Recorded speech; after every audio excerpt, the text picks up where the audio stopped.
श्री स्वामी समर्थ. सर्व स्वामी भक्तांना माझा नमस्कार. आज आपण श्री स्वामी चरित्र सारामृत अध्याय 21 याचे मराठी अनुवाद बघणार आहोत. तर सुरू करूया.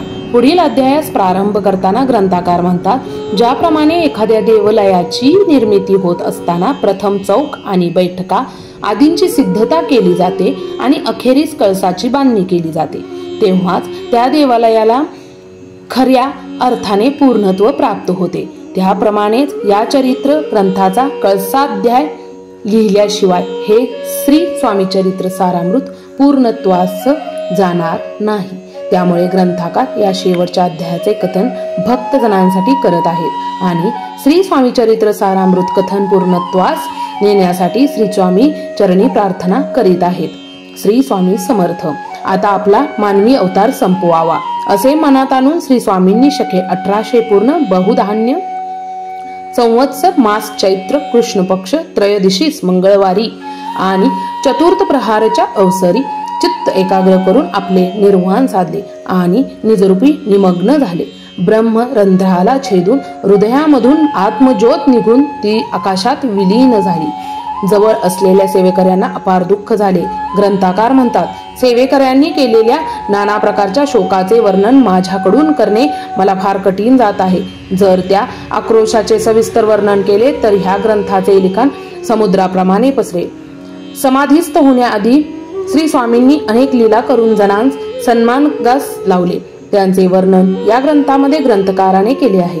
स्वतःविषयी माहिती देताना ग्रंथकार सांगतात की त्यांचा जन्म हा कोकणातील पालशेत या गावी म्हणजेच रत्नागिरी जिल्ह्यात झाला. नोकरीच्या निमित्ताने त्यांना कोपरलीला यावे लागले. तिथे त्यांचा परिचय शंकरशेठ नावाच्या गृहस्थाशी झाला. शंकरशेठ हे श्री स्वामींचे निस्सीम भक्त होते. शंकरशेठ यांच्या सहवासातच ग्रंथकारांना श्री स्वामींची भक्ती जडली आणि त्यामुळेच हा श्री स्वामी चरित्र सारामृत ग्रंथ लिहिण्याची प्रेरणा मिळाली. या अध्यायाची समाप्ती करताना ग्रंथकर्त्याने भक्तजनांसाठी अवतरणी दिली आहे. ती पुढील प्रमाणे. पहिल्या अध्यायात ग्रंथकर्त्याने देवता स्तवन करून या अध्यायास कोण आधार आहेत याचे वर्णन केले आहे. दुसऱ्या अध्यायात श्री स्वामी कर्दळी वनात प्रकट झाले आणि भोवरी प्रख्यात झाले यांचे वर्णन केले आहे. तिसऱ्या अध्यायात भक्तजनांना तारण्यासाठी अक्कलकोट येथे प्रवेश केला आणि तेथील श्री स्वामी महिमेचे वर्णन केले आहे. चौथ्या अध्यायात 2 दृष्ट संन्यासी श्री स्वामींच्या भेटी झाले, त्यांचे समग्र वर्णन केले आहे. 5व्या अध्यायात बडोद्याचे महाराज मल्हारराव गायकवाडांनी श्री स्वामींना बडोद्यास आणण्यासाठी कारभारी पाठवले, त्याची कथा आली आहे. 6व्या अध्यायात यशवंतराव सरदारला चमत्कार दाखवला, त्याचे वर्णन केले आहे. 7व्या अध्यायात विष्णुबुवा ब्रह्मचारी यांची श्री स्वामी चरणी कशी श्रद्धा झाली याचे वर्णन केले आहे. 8व्या अध्यायात शंकर नावाच्या गृहस्थाची ब्रह्मसंबंधाची बाधा दूर करून दुःखमुक्त केले, त्यांचे वर्णन केले आहे. 9व्या अध्यायात त्या गृहस्थांनी बराच पैसा खर्च करून श्री स्वामींचा मठ बांधला, याचे वर्णन केले आहे. 10व्या अध्यायात चिदंबर दीक्षितांच्या कथेचे वर्णन केले आहे. 11, 12, 13 आणि 14व्या अध्यायात श्री बाळाप्पा यांच्याबद्दलची कथा आणि त्यांच्या भक्ती मार्गाचे संपूर्ण वर्णन केले आहे. 15व्या अध्यायात बसाप्पा नावाचा तेली कसा श्री स्वामी भक्त झाला याची गोड कथा वर्णिली आहे. 16वा आणि 17वा अध्यायात हरिभाऊ मराठे असे श्री स्वामींना भेटले आणि श्री स्वामी भक्त झाले यांची कथा लिहिली आहे.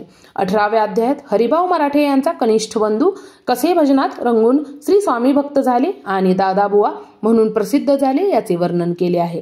आपल्या मात्या पित्यास वंदन करून ग्रंथ समाप्ती करताना ग्रंथकार म्हणतात, जर हा ग्रंथ कोणी मनात भाव धरून वाचेल किंवा श्रवण करेल त्यास आयुराग्य प्राप्त होईल, संपत्ती आणि संतती प्राप्त होईल, त्यांची कीर्ती वाढून मुखात सदैव सरस्वतीचा वास असेल, भवसागरास तरुण मोक्षाची प्राप्ती होते, तो श्रेष्ठ भक्त बनून विनयी बनतो, वृथाभिमान दूर होतो, असे कथन करून ग्रंथकार या कळसाध्यायात म्हणजेच 21व्या अध्यायाची समाप्ती करतात.